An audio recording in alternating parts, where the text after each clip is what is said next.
La temperatura es la intensidad de calor de un objeto. Este tipo de energía calorífica es una medida promedio de energía cinética de las partículas de la materia, es decir, es la energía asociada a los movimientos de las moléculas del sistema. Esto ocasiona que cuando mayor sea esta energía, mayor es la temperatura. Existen varios procedimientos utilizados para determinar esta magnitud física, los cuales pueden variar de manera significativa de acuerdo con las condiciones de detección, tipo de elemento u objeto a medir y la precisión requerida.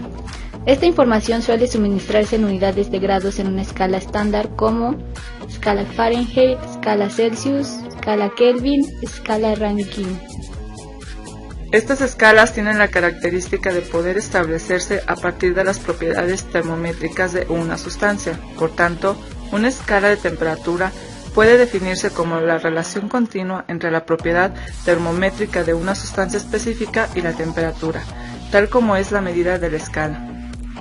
Los instrumentos para censar la temperatura suelen aprovechar distintos fenómenos característicos y propios de los materiales con los cuales se fabrican, fenómenos que se producen cuando son sometidos a la influencia de la energía térmica, entre los que destacan los siguientes: radiación suministrada por el material, fuerza electromotriz generada por la unión de dos metales de diferentes propiedades, cambio en el valor de la resistividad de un material, cambio en el estado del material así como en el volumen del mismo.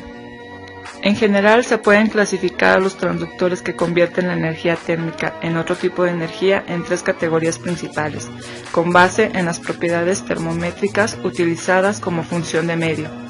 Termómetros: de líquido, alcohol y mercurio, en vidrio y bimetálico. Sistemas termales: líquidos orgánicos, vapor orgánico, gas y mercurio. Termoeléctricos: termistor, termopar, bulbo de resistencia eléctrica y pirómetro. Los transductores termoeléctricos son dispositivos que relacionan la variación de la energía térmica del objeto con una variación equivalente de una señal eléctrica. Estos transductores, que trabajan gracias a las propiedades eléctricas de los conductores y semiconductores, están conformados de manera principal por el termistor, termopar, resistencias eléctricas, medidores de radiación y medidores ópticos. Este dispositivo ha revolucionado la forma de medir la temperatura, por lo que en la actualidad constituye uno de los dispositivos más usados en la industria.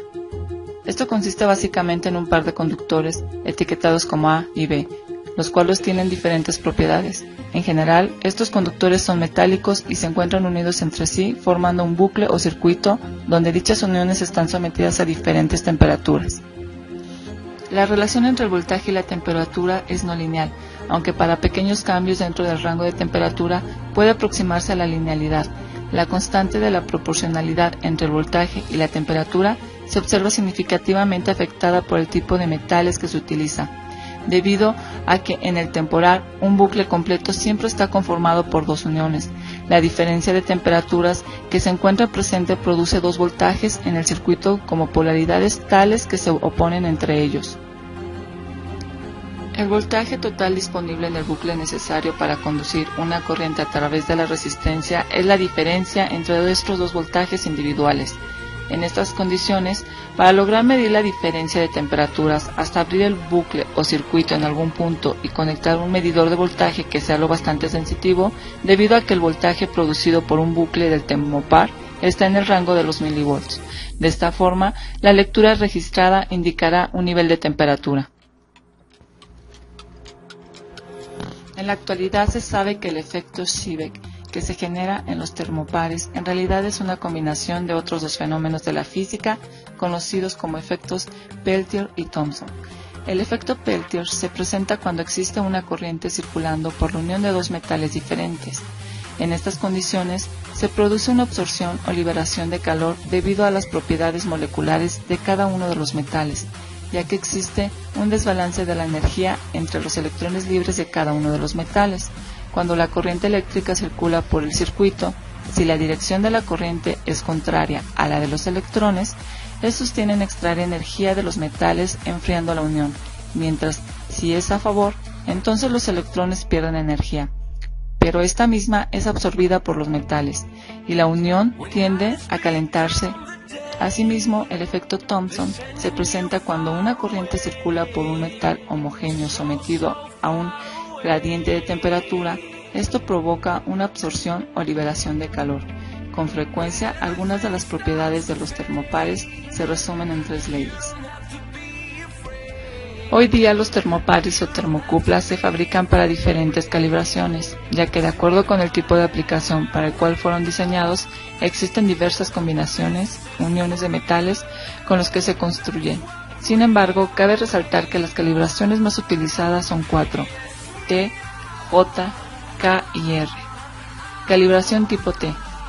Para la fabricación de este tipo de termopar se utiliza material de cobre como el conductor positivo y un material aliado con el 60% de cobre y 40% níquel constantán como el conductor negativo. El rango de operación es de 0 grados centígrados a 300 grados centígrados, ya que el cobre se oxida con rapidez cuando se supera este límite superior. Gracias a que el cobre y el níquel son materiales relativamente baratos, el costo del termopar es bajo. Calibración tipo J. En este caso, para el conductor positivo se utiliza hierro y para la parte negativa, constantán. A diferencia del tipo T, en este termopar es posible medir temperaturas superiores a 350 grados. De hecho, es posible medir sin problema hasta los 700 grados, ya que el hierro comienza a oxidarse a esta temperatura. Se recomienda su uso en atmósferas donde no hay oxígeno libre. Al igual que el tipo T, su costo es bajo y su uso es muy amplio. Calibración tipo K. Para esta calibración, el conductor positivo está formado por una aleación del 90% de níquel y 10% de cromo, y el conductor negativo usa la aleación del 94% de níquel, 2% de aluminio y 3% de magnesio, y el 1% de silicio. Puede trabajar hasta los 1200 grados centígrados, lo cual hace muy utilizable en la industria metalmecánica y de fundición. Sin embargo, debido a los materiales utilizados en su construcción, su precisión se ve afectado y es relativamente alto comparado con los tipo J y T. Calibración tipo R. En este termopar se usa una relación a base de 87% de platino y 13% sodio como conductor positivo y un alambre de platino como conductor negativo. Esta aleación permite una capacidad de operación hasta los 1500 grados centígrados, lo que hace sea muy apreciada dentro de la industria, aunque debido al valor que tiene el platino dentro del mercado de los metales, su precio es mayor que el de los termopares descritos antes. El material que utilizamos en esta práctica es el siguiente: Arduino Uno, termopar tipo G, circuito integrado AD594, una resistencia de 1 megaohm, un capacitor de 0.1 microfaradio, amplificador operacional LM358, fuente de alimentación de 5 volts, termómetro de carátula con un rango de -40 grados a 50 grados, alambre macho calibre 24, alambre calibre 24, protoboard. Para acondicionar la señal de termopar J se utiliza el circuito AD594 en la configuración que se muestra en nuestro diagrama.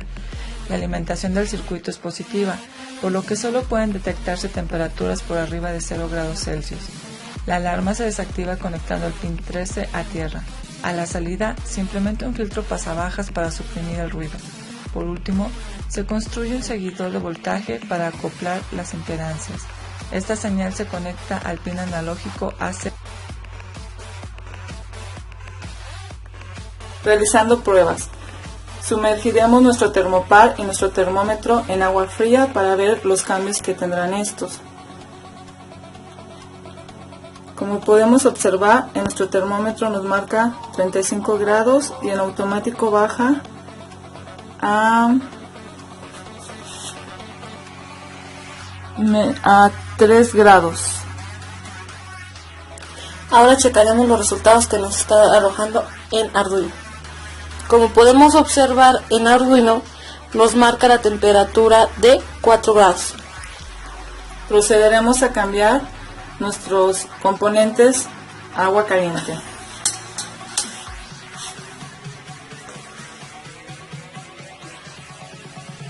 Como podemos observar en el termómetro, nos indica 41 grados. Pasaremos a ver los resultados en Arduino. En Arduino nos está arrojando una temperatura de 42 grados aproximadamente.